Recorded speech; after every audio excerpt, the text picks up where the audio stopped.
اوله خبر دا ده چې په دې سند کې طالبانو یو له لویو علماو نه دي مونږ چې لږ لږ د خپل ځای مونږ او تاسې د حدیثو استادان سول او په دې کې یو لوی سړی علامه شاه ولی الله رحمه الله لږ لنډ د شاه ولی الله رحمه الله حالات درته وایم څوک ولی الله ابن عبدالرحیم العمری الدهلوي دی طالبانو سلسله د نسب عمر رضی الله عنه ته رسیږي دی په نسب باندې عمری اصل کې طالبانو دوی چې هند نه د جزیرة العرب نه طالبانو له عراق نه هند ته راغلي ول او بیا د خاندان علمي په هند کې آباد سوي وو د اورنګزیب عالمگیر ابن شاه جهان په زمانه کې دی و کله چې عالمگیر ابن شاه جهان اورنګزیب زمانه چې و طالبانو شاه ولی الله صاحب په دې زمانه کې وو چې دا د مغولیانو د حکومت 900 کلن حکومت اخر سلګۍ ورې دا هغه زمانه و طالبانو چې د انګلیسي استعمار د هند په وچه باندې داسې څپې شروع ولې ولی الله ابن عبدالرحیم الدهلوي په داسې زمانه کې شتون درلوده طالبانو د تاریخ په اوږدو کې د هند په وچه باندې تر ټولو نه ډېر لوی خلافت چې چا کړی مغولیانو کړی ده تیموریانو مغولیانو 900 کال طالبانو د هند په وچه خلافت کړی ده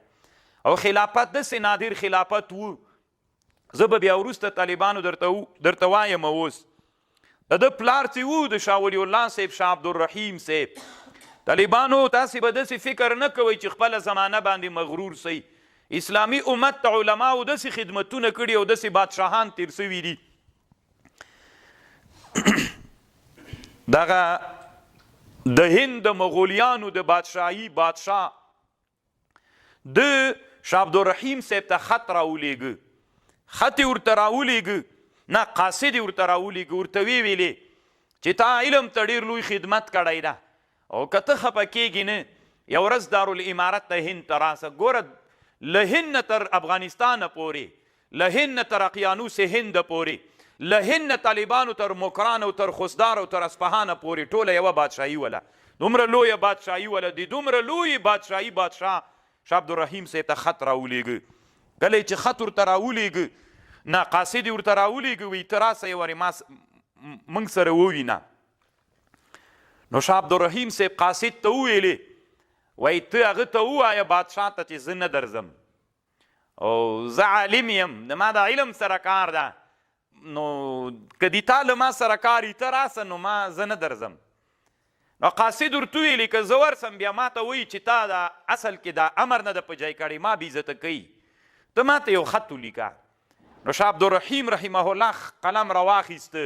او خط یې ورته ولیکه خط کې طالبانو داسې ولیکل چې دا عنوان د خط داسې من المتفق علیه عند جماعة رجال الله دا متفق علیه د الله کوم خلق چې د الله خلق دی په هغوی کې دا متفق علیه ده چې بئس العالم على باب الامیر بد عالم هغه ده چې د امیر دروازې ته ولاړي بئس الفقیر على باب الامیر دا جمله یې ورته ولیکله نو دا چې ورته ولیکله یو آیات یې ورته ولیکه د مغولي د حکومت د تیموریانو د حکومت بادشاه ته چې خط ورغی دومره خوند یې ورکوی د خط کله به وي چې تنا ناستو د ځان سره د خط ته به یې چې کتل داسې مرتبه باندې بله لکه یو داسې تاویز چې وي چې دی ورسره جوړ سوی وي داسې چې ځان ته به ناستو دا کاغذ به یې راواخیست او پې لیکلي به یې ول من المتفق علی عند رجال الله یا عند جماعة رجال الله بئس الفقیر على باب الامیر دومره به یې ورته وزړل سم ډېر به یې ورته وزړل دې جملې ته بیا به یې کاغذ کېښود زړل به یې زړل به بیا به چې کله د الله نه لږ یاغیسو بیا به یې د شاه عبدالرحیم صاحب خط راواخیسته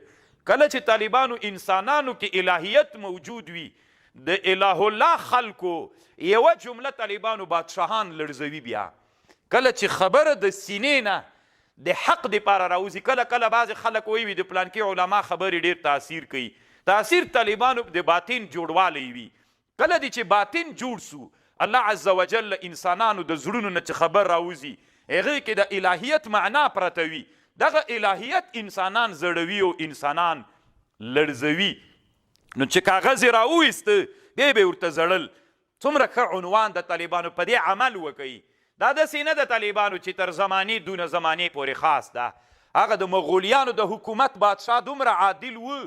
چې خط ته یې زړل نن به زه فکر نه کوم چې بادشاهان خطونو ته وزاړي عمره ایمان پکې موجود و خو بیا هم علماو داسې ورته لیکل من المتفق علیه عند جماعة رجال الله بئس الامیر على باب بئس الفقیر على باب الامیر نو دا د مغولی حکومت او د تاتاری د مغولیانو د تیموریانو د حکومت اخیری سلګۍ ولې دا داسې طالبانو د حکومت د زوال طرف ته روانو زوال ځکه چې هغه زمانه کې د دوی باچا چې مړ سو 3 زمنې درلودل په بادشاهي د زمنو جنجال سو موږ باید تاریخ نه ګټه واخلو موږ باید د تاریخ نه عبرت واخلو 2 زمنې 3 زمن پاتې سول جنګي سو 2 یې ووژل یو په بادشاهي کې ناسته خو بادشاهي ضعیفه سوله بیا چې دی مړ سو بیا له دې نه وروسته طالبانو 4 زمن تېر پاتې سو هغوی خپل منځ کې سره ووژل یو پاتې سو بادشاهي کرا کرا د ضعف طرف ته روانه وله بیا هغه چې د هند کې د تیموریانو د مغولو حکومت نسکور سو کله هلته یوه ډله وه مرهټیانې ورته ویلې دا مرهټه چې دا سیکان ول هندوان ول دوی طالبانو ورځ تر بلې نه ځواکمن کېدل د انګلیسي استعمار لکه یم را روانه وه طالبانو او د مرهټیانو سره طالبانو د موږ د افغانستان لوی عادل بادشاه احمد خان ابن زمان خان الشهیر بالاحمد شاه الابدالي هغه طالبانو ماته ورکړله چې کله مرهټیانو د مغولینو حکومتو په مقابل کې د ابدالي په مقابل کې ماته وخوړله نو هلته داسې ځواکمن څوک پاتې نه سو چې انګلیسي استعمار مخه ونیسي نو انګلیسي استعمار د هند په وچه باندې تیاره مخکې نه لکۍ راتاو کړې وله او په هند باندې را روان سو نو دا هغه زمانه وله چې ولی الله ابن عبدالرحیم الدهلوي رحمه الله هلته ژوندی خبر درته کوم اوس نو دا هغه ولی الله و ولی الله پلار یې چې و شاه عبدالرحیم صاحب دی طالبانو ډېر حنفي عالم و فتوا یې په احناف په مذهب کوله خو د دوی یو عادت دا و چې دلیل د قوت ته ډېر توجه کوله فقی ساذج نه و حتی قرائت خلف الامام به یې کو ده به ویلي چې په خفیه لمانځه کې باید قرائت خلف الامام وسي او کوې د جنازې په لمانځه کې هم طالبانو الحمدلله ویلې